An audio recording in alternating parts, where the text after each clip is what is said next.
If you're a writer or if you're thinking of writing something, the first thing that you need is an idea. And the question that you need to ask yourself is, where do these ideas come from? Well, the short answer is anywhere and everywhere. Ideas like this say are all over the place, you just need to tap into them. Once you get the idea, once you figure out what to do, you need to get some tools. You need to figure out the tools to get these things done. Now the question is, where do you get these tools from? When it comes to films, the actor is the perfect tool to infuse life into what the writer has thought.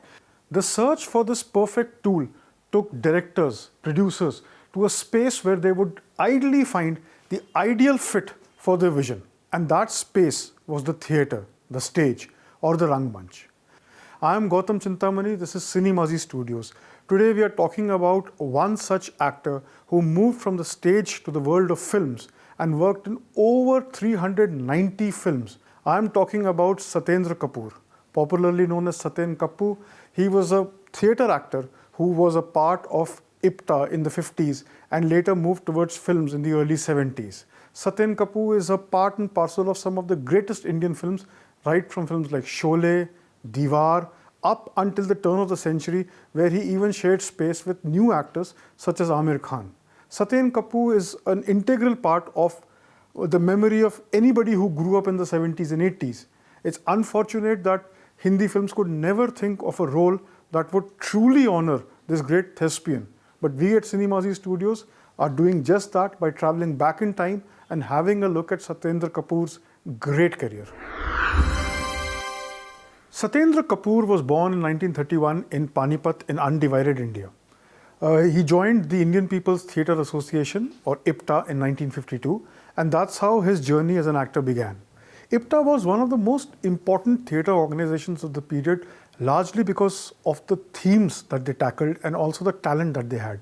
People like Chetan Anand, Uma Anand, Balraj Sahani, Damayanti Sahani, Khwaja Ahmad Abbas, they were all members of IPTA, and this is the environment in which Satyen Kapur had started working. Another important member of IPTA in its early stages was the great Zohra Sehgal. Now it's very interesting that in Zohra's autobiography, Close Up, she mentions how before independence, IPTA was a very powerful force because of the kind of themes that it was tackling. But once the country gained independence, there was nothing left to oppose, at least not initially, and the kind of opposition that IPTA members were famous for or well known for to voice their opinion in forms of plays.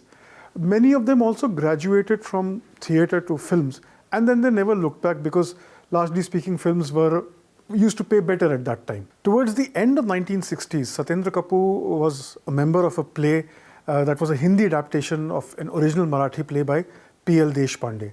And a lot of bigwigs from the industry had come to see that play. This was a very common phenomenon back then. Producers, music directors, and directors would frequent theatre productions. They would also go to mushairas or kavi sammelans in order to look for new talent that they could get into film. One such filmmaker who was in the audience was Narendra Bedi. He was finalizing the cast for his film Jawani Diwani that would feature Randhir Kapoor and Jaya Bahaduri. He was very impressed with Satyendra Kapur and he offered him a job on the film. मेरे भाई साहब नमस्ते आइए mister Ravi Anand. What followed next was an offer from Shakti Samant for Katti Patang and Ramesh Sippy for Sita Aur Geeta. These three films were few of the best known films of the early 1970s, and they quickly established Satyendra Kapur's credentials as a supporting actor. But unfortunately, back then, the supporting actor's role and the gamut of the roles that a supporting actor could undertake were very limited. You could play the corrupt cop, you could play the honest cop, you could play the public prosecutor, or you could play some variation of these characters. And Satyendra Kapur unfortunately got slotted in this rut and he could never break out of it.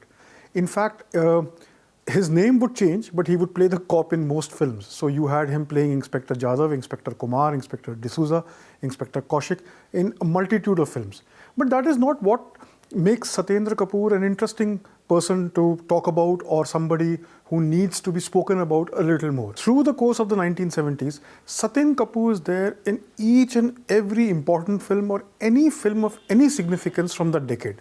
So you think of a film like Diwar, and Satyen Kapur is there. He plays Anand Verma, he plays Shashi Kapoor and Amitabh Bachchan's father in the film.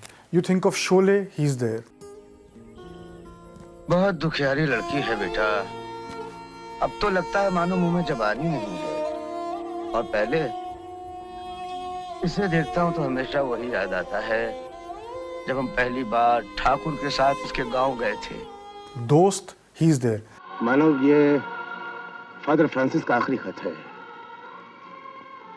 Father Francis इसे तुम्हारे लिए will कहा करते थे। That makes him an integral part right from the early 1970s with films like Jawani Diwani till the very end of the 1970s with films like Dawn. He's there. And not only that, he also played very interesting villainous characters. So if you look at Dharmatma, his role in Dharmatma, he's Anokhe Lal's brother, and he has this very nuanced style of talking in the film. नहीं बिरादर नहीं, अनोखे लाल ने कच्ची गोलियां नहीं खेली हैं। मैं ऐसा पकवान तैयार कर रहा हूं कि अगर धर्मात्मा ने उसे जरा भी चख लिया तो बंटा धार हुआ ही समझो।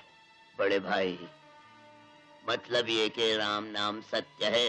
तथास्तु, तथास्तु, तथास्तु। And being from the theatre, he would always look for something to give to a character that would make the character unique and stand out, irrespective of the length of the role. So in Dharmatma, when you see him, he has this neck brace, and everything revolves around that brace or that condition of his.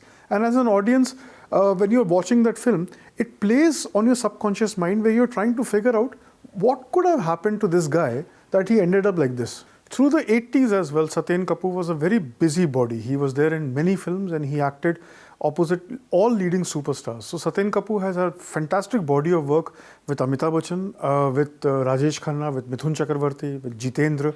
And towards the early 1990s, he also featured in a film called Deewana Mujhse Nahi opposite Amir Khan. He plays Amir Khan's father in the film. His character's name is Nand Kishore Sharma and he's a शायर. लेकिन श्रीमती जी, हम आपको इतना बतला दें कि मुशायरों के रुपयों से हम उसे फोटोग्राफी का सामान और कैमरा दिलवा चुके हैं।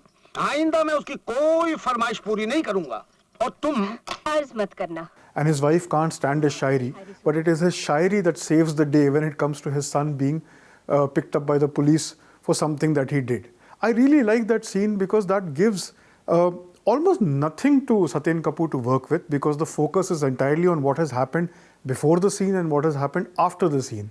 But in that little space, it's a lot of fun to watch Satyen Kapoor also outperform Amir Khan to a very great extent. कविता की जमानत पर हम छुड़वा लाएं आपके इस अंग्रेजी पासपोर्ट को।